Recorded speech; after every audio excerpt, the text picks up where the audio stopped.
Hi friends, welcome to my YouTube channel. ఈరోజు మనం LRS 2020 LRS అంటే ల్యాండ్ రెగ్యులరైజేషన్ స్కీమ్. దీని స్టేటస్ ఎలా ఉందో ఇప్పుడు మనం స్టేటస్ తెలుసుకోబోతున్నాం. ఎల్ఆర్ఎస్ అనేది మన అనధికార ప్లాట్లు లేదా లేఅవుట్లని క్రమబద్ధీకరించ క్రమబద్ధీకరించడం కోసం, రెగ్యులరైజ్ చేయడం కోసం ఈ స్కీమ్ అనేది మన తెలంగాణ రాష్ట్ర ప్రభుత్వం కల్వకుంట్ల చంద్రశేఖరరావు గారు ముఖ్యమంత్రి ఉన్నప్పుడు ప్రవేశపెట్టడం జరిగింది. అందులో భాగంగా మనం అందరం ₹1000 అనేది అప్లికేషన్ ఫీజు కట్టి అప్లికేషన్ అనేది చేసుకోవడం జరిగింది. కానీ కొన్ని విమర్శల కారణంగా, ప్రతిపక్షాల నుంచి వచ్చిన విమర్శలు లేదా ప్రజల నుంచి వచ్చిన విమర్శల కారణంగా ఈ స్కీమ్ అనేది తాత్కాలికంగా ఆపివేయడం జరిగింది.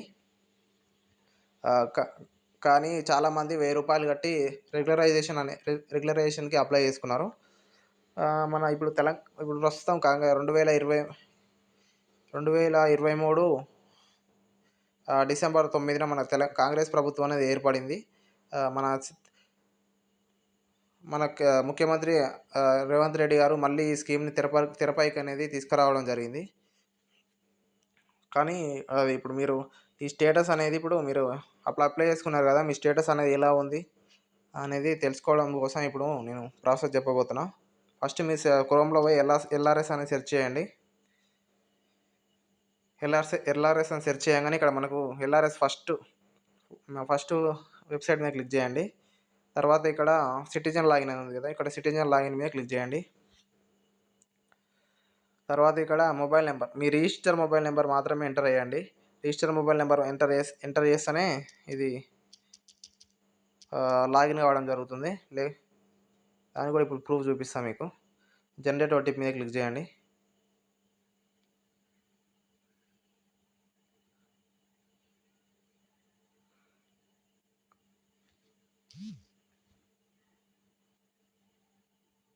నాకు ఓటీపీ అనేది వచ్చింది, వ్యాలిడేషన్ చేస్తున్నా.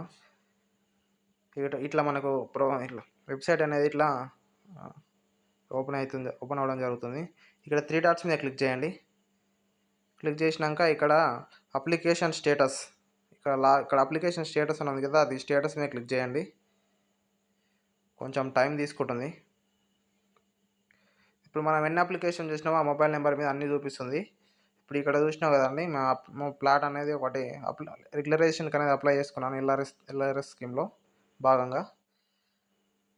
దాన్ని వ్యూ క్లిక్ చేస్తే అప్పుడు ఎంటర్ చేసిన డీటెయిల్స్ అనేది ఇట్లా చూపిస్తుంది. ఈ సర్వే నెంబర్తో ప్రకారం నీ పేరు, సర్వే నెంబరు అన్నీ ఇట్లా చూపిస్తుంది. కానీ దీని స్టేటస్ మాత్రం ఇక్కడ పి అని చూపిస్తుంది. ఇంకా స్టేటస్ అనేది పెండింగ్ ఎట్ L1 ఆఫీసర్, ఇంకా ఆఫీసర్ అనేది ఎవరికి అలాట్ చేయలేదని చూపిస్తుంది.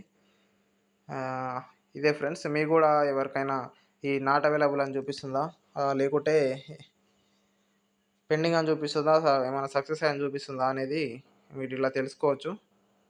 నెక్స్ట్ దీన్ని బట్టి మీరు ప్రభుత్వం ఇచ్చిన గైడ్లైన్స్ ప్రకారం ముందుకు వెళ్ళొచ్చు.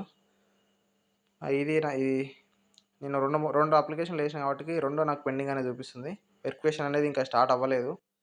మీకు ఎవరికైనా అయ్యి ఉంటే కింద కామెంట్ బాక్స్లో మీరు కామెంట్ చేయండి. ఈ స్కీమ్ అనేది మాది విధి విధానాలు అది ఇంకా ఖరారు కాలేదు.